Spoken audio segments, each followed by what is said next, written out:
Halo 3 is the most highly anticipated video game of all time, and with good reason. Bungie Studios really raised the stakes with Halo 1 and Halo 2, and a lot of people have been wondering how they're going to fare on the next generation and whether or not they're going to be able to deliver on all of the promises they've made. Well, guess what? They do deliver. Halo 3 is friggin' awesome. It's really mind-boggling to consider the scope and size of Halo 3. You've got an epic story, you've got these huge battles, you've got this really awesome replay mode, you've got the Forge, which is a massive level editor, and you got one of the best multiplayer games ever made. You put that all together, and honestly, Halo 3 will blow your mind.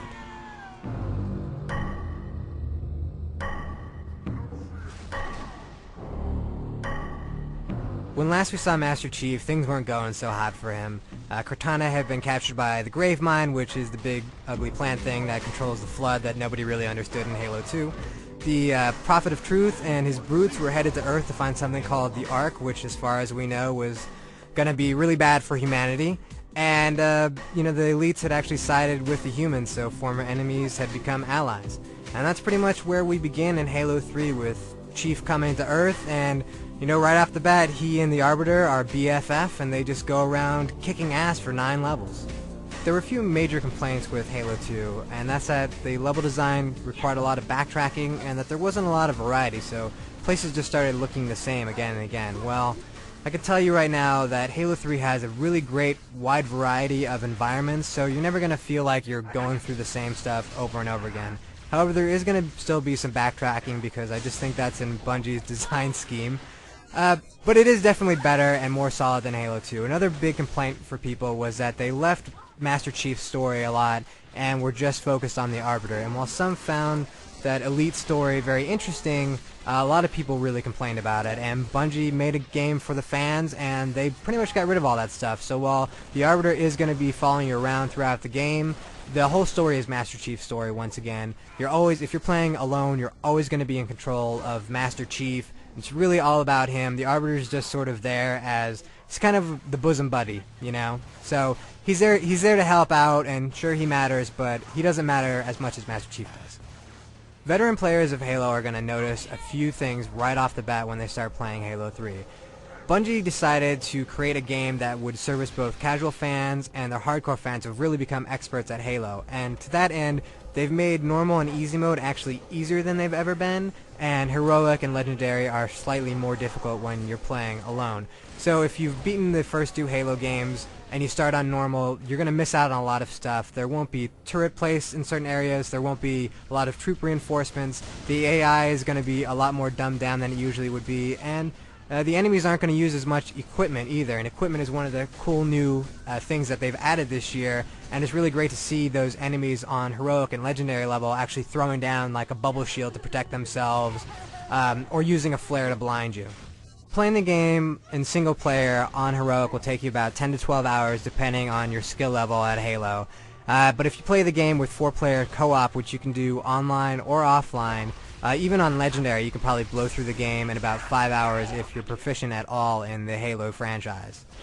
Now that game length may be a little bit disappointing to some, but you have to consider that there's a lot of replay value in going through the campaign again, because of course, like all the other Halo games, it's a lot of fun to do, but there's so much else packed into this game that the single player is really just a very small part of what Halo 3 has to offer. Now to help add to the game length, you're going to be able to find these secret skulls that are hidden all around the different levels, and when you activate any of these skulls, it just makes things a little bit more difficult for you. So if you're finding Halo too easy, find a couple of skulls, turn them on. They'll do things like make it so that you can't see your gun scope sight, things like that, or make it so that you take a lot of damage, or that enemies throw grenades much faster than they normally would. All of this will make for more of a challenge, which really helps out when you're playing 4-player co-op, because you can turn on what's called Metascore. If you're playing with other people, you basically can have either a competitive score to see who's killing the most or doing the best and doing the coolest stuff, or you can do a team score where it's sort of everybody together, getting lots of kills, avoiding dying, those kind of things, and every skull that you turn on, or the higher the difficulty level, the bigger the multiplier is, so the more points you're going to score, and of course there are achievements for beating the game with a high metascore.